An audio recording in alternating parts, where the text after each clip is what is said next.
Sinharaja Forest Reserve is a UNESCO World Heritage Site located in southwestern Sri Lanka. It is one of the last remaining primary tropical rainforests in the country and covers an area of approximately 11,187 hectares, 27,600 acres. Sinharaja Forest is known for its rich biodiversity, with a high concentration of endemic species. It is home to numerous rare and endangered plants and animals, including the Sri Lankan blue magpie, purple-faced langur, and green pit viper.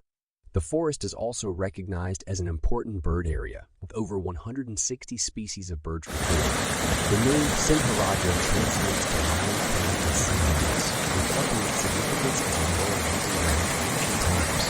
The forest is characterized by dense vegetation, towering trees, and a network of streams and rivers. It plays a crucial role in maintaining the hydrological balance of the region, serving as a watershed for several rivers that